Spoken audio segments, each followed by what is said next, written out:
I'm Eleanor Whitman. I'm 64 years old, and the day I came back from a 2-week trip to visit my sister in Colorado and found the locks on my own front door changed was the day I realized my daughter thought I was already out of the picture.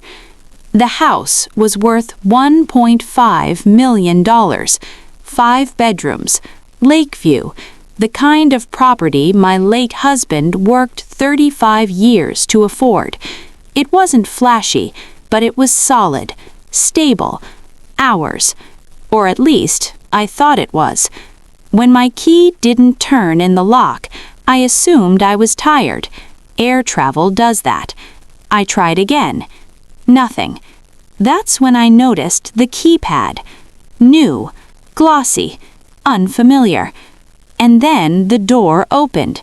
My daughter, Vanessa, stood there, relaxed, holding a glass of sparkling water. "Oh," she said, "you're back today?" Today, like I hadn't told her my exact return date. "Why doesn't my key work?" I asked. She hesitated only slightly. "I upgraded the locks. It's safer." "You changed the locks on my house?" She sighed like I was being dramatic. "Mom, this is my home too." It wasn't. She had moved in 8 months earlier after a breakup. Temporarily. That was the agreement. Temporary has a strange way of becoming permanent when entitlement grows. "I didn't agree to this," I said calmly. "Well," she replied, stepping aside, "we need to talk anyway." That sentence is never harmless. The conversation. We sat in my kitchen, my marble countertops, my dining table, the chandelier I chose. Vanessa leaned forward confidently. "You're not getting younger." I blinked slowly. "I beg your pardon?" "You travel. You forget things sometimes. The house is a lot to maintain." "I've maintained it for 20 years. She nodded dismissively. "Exactly. It's time to think long term." There it was. Not concern, positioning. I spoke to a financial advisor. It makes sense to transfer the property now, avoid probate, simplify taxes. Transfer. Now. While I was alive. "And whose name would it be in?" I asked quietly. She didn't hesitate. "Mine."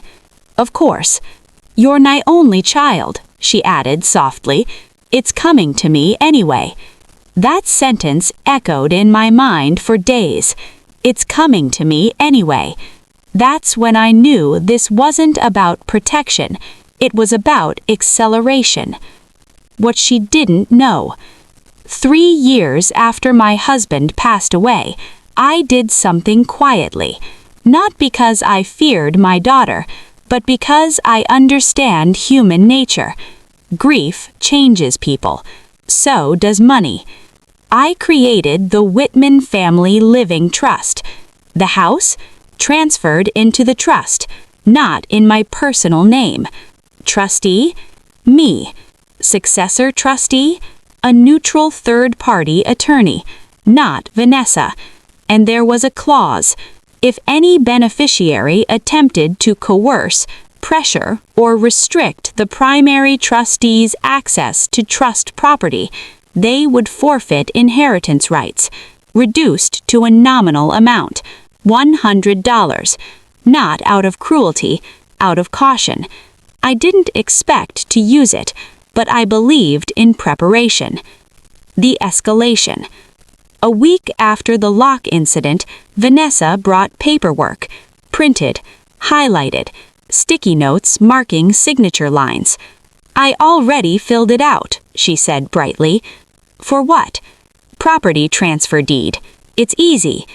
"Easy." I didn't raise my voice. "No." Her smile faded. "You don't trust me?" "I don't rush legal decisions."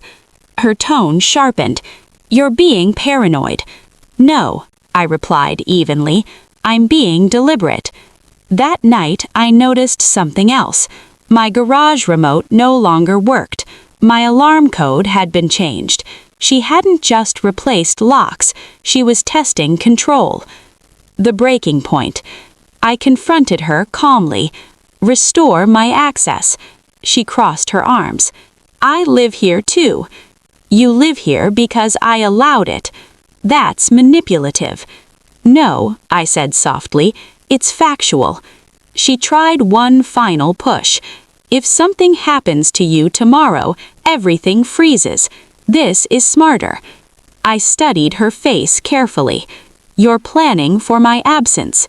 She didn't respond, because she was. That evening, I drove to my attorney's office, placed everything on the desk. Photos, emails, copies of the deed she tried to push. Are you ready to activate enforcement? I nodded slowly. Yes. The letter. Vanessa received certified notice 2 days later. Formal, precise, clear. Attempted coercion and restriction of trustee access violated the trust agreement. Inheritance rights suspended pending review. Potential reduction to nominal distribution. She called immediately. What is this? It's structure, I replied calmly. You're choosing paperwork over your own daughter? No, I said quietly. I'm choosing boundaries. She arrived at the house in tears. Not dramatic, not theatrical, just shaken. I didn't mean to hurt you. You meant to secure yourself, I corrected gently. Silence. I thought it was practical. You thought it was already yours. That's the difference. The resolution. I had a choice. Enforce the clause permanently or modify it with conditions. I invited her to sit at the kitchen table, the same table where I once helped her with math homework. I will not be pushed out of my own life, I said calmly. She nodded slowly. The trust remains intact. The house stays protected. She remains a beneficiary conditionally. But she understands something now that she didn't before. Inheritance is not ownership, not while I'm breathing.